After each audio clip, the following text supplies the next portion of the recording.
gets revived, and Agricola gets all the way up to the Firth of Forth and is the other one the Clyde or whatever?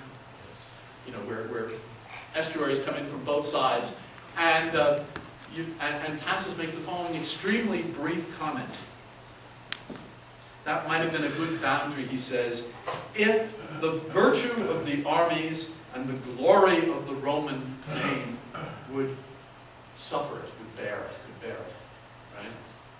Now, that of course, that's just a brief phrase, but Tacitus is famous among all ancient authors for being the most concise. And many of his concise phrases carry a lot. You see, that's the issue, right?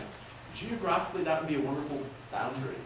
And either Hadrian or Trajan made one of those boundaries, and then there was one a little further south when they were trying to draw and firm these things up. Tacitus recognized that. That would be a very sensible boundary if the glory of the Roman name and the virtue of the army permits it to be, if you can stand it, given those things. What are those things? Well, the virtue of the armies which are conquering don't want to stop. Right? Agricola was going to continue on into Scotland, and he defeated them north of that in a big battle. And then he was called back by Domitian before he could finish the job altogether, if he could have, which it looks as if he could have. Armies don't like to stop. And the glory of the Roman name, right? I mean, there is a kind of ongoing momentum in the political system to carry through on these things, which isn't necessarily always ready to yield to the most rational calculation. Right? And so that the issue of boundaries is evoked very briefly in his eulogistic biography of Agricola, and it is also certainly one of the concerns of his analysis of Germany. And then his third short writing is called A Dialogue on Orators. People used to think that was the earliest writing because it has a sort of pre-Tacitean style. But then they figured out, quite correctly, that it has a pre-Tacitean style because Tacitus is writing about people talking when he was a young man, so he imitated their style. He would write in his own style. And he is probably the last of these three before he turned to writing his histories. That would be the consensus, I believe, nowadays. So what do these three do? I mean, basically, I would say Germany is hard to fit in this argument, but I'd say Germany is about what is outside the Roman Empire, and also where one might wish to draw the lines of the Roman Empire.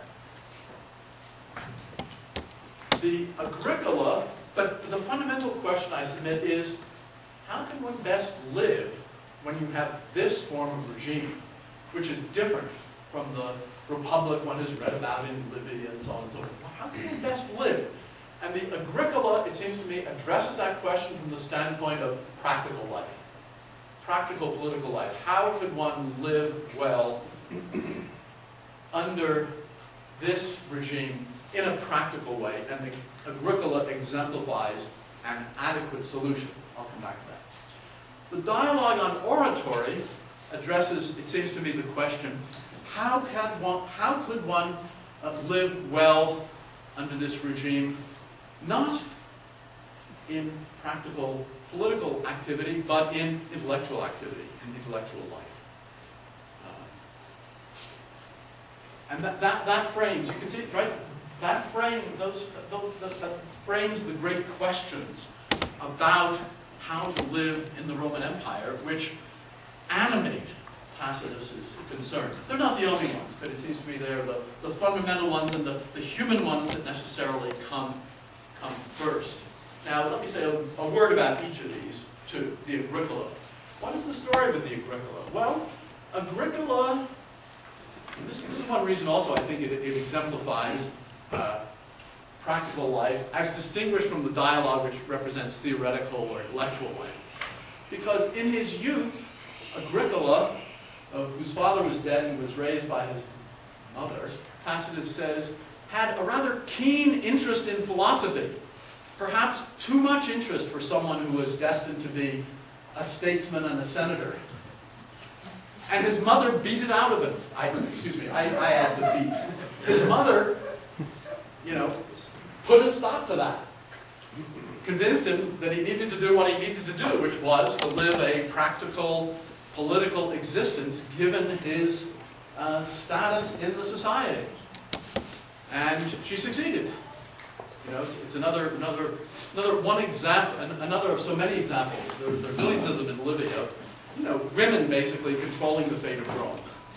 Right? I mean, think of the mother of Coriolanus, without whose intercession Rome would have been destroyed way, way back, right, before it had conquered anybody much, etc. Okay, but you see, Agricola had a yen for philosophy, but he was educated back into the right path for a practical political life, and that is what he led. Tacitus gives various details of his life, and it is how he became a good general, how he was able to,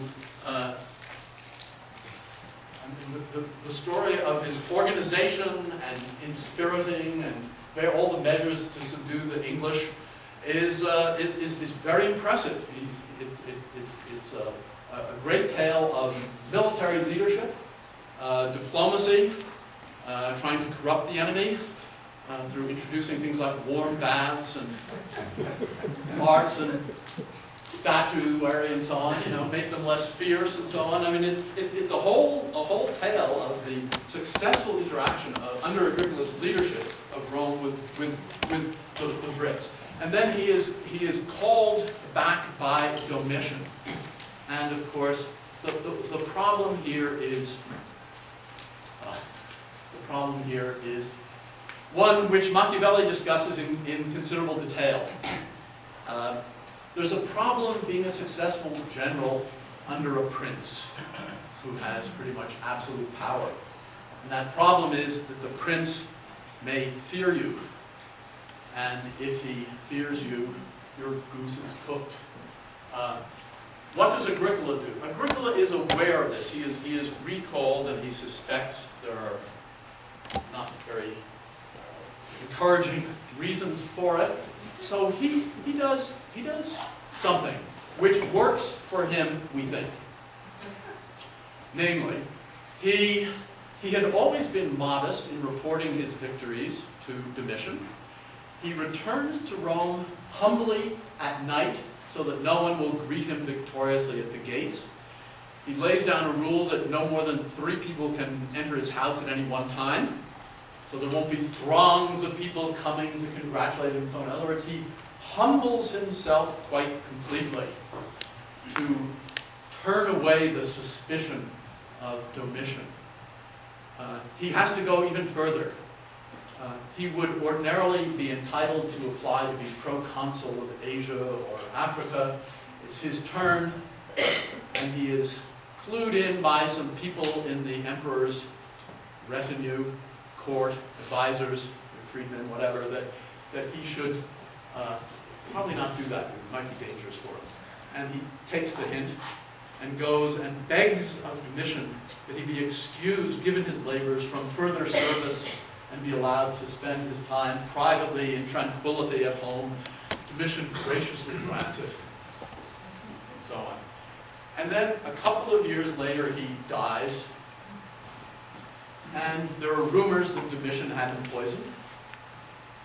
And Tacitus does not endorse the truth of those rumors, but it's hard to prove a negative. So one doesn't know for sure.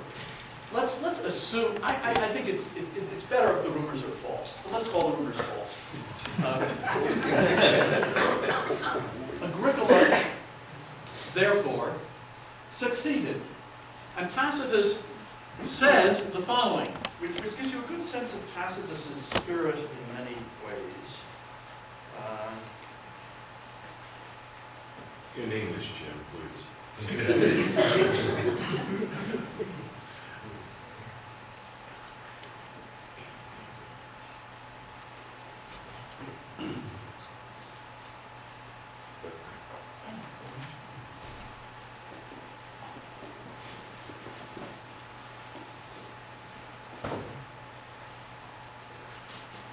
Okay, I'm not finding it, so I'll give it to you by memory. He says, let those who are,